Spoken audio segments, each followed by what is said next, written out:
নেতৃবৃন্দ আছে, তাদেরকে আমরা যখন খবর পেলাম দুইজন তাদের শ্রমিককে বিজেপ টানে আটক করেছে, তাৎক্ষণিক বন্ধাত্মা থেকে ফোন আসে, আমরা আসি দেখলাম এখানে একটা বিরাট ধরনের যানজট সৃষ্টি হয়ে গেছে।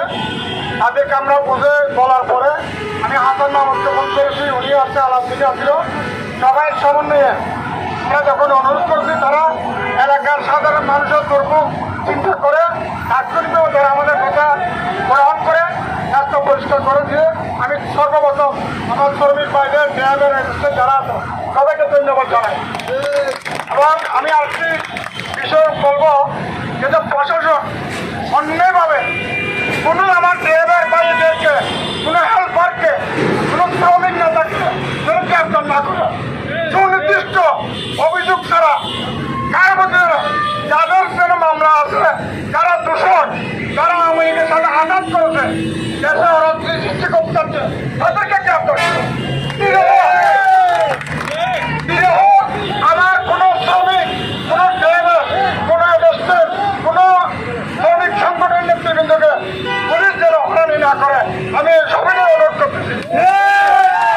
যদি সেরকম কোনো প্রমাণ পাই তাহলে আমরা অনুরোধের বিরুদ্ধে আমরা অ্যাকশন নেব। আমার শ্রমিক ভাইদের শান্তি থাকতে হবে, তাদের সুরক্ষা আমাদেরকে দেখতে হবে।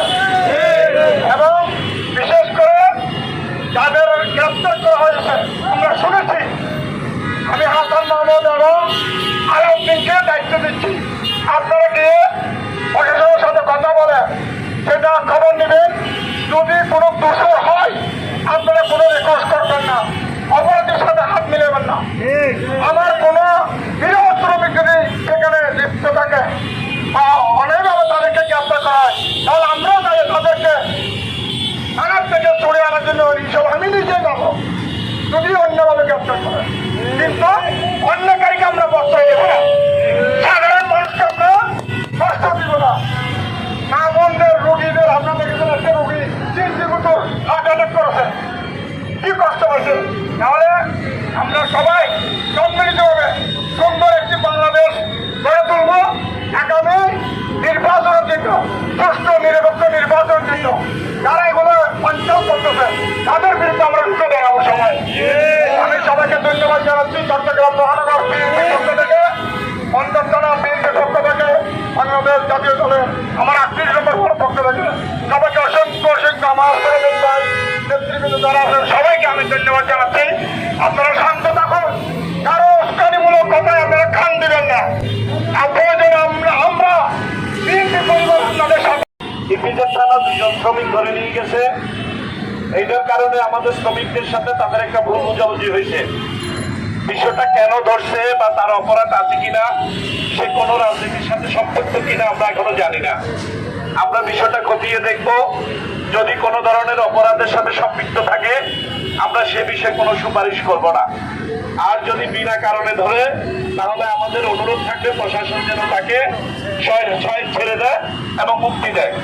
আমাদের এই সহসভাপতি আলাউদ্দিন, কার্যকারী সদস্য জাহিদ সহ এখানে যে ইউনিয়ন জীবন কিছু চালক সহকারী ভাইরা ছিল, তাদের মাধ্যমে এই সমস্যাটা সৃষ্টি হয়েছে এবং আমরা তাদের মাধ্যমে কথা বলে আবার সলিউশন করে দিই কিনা।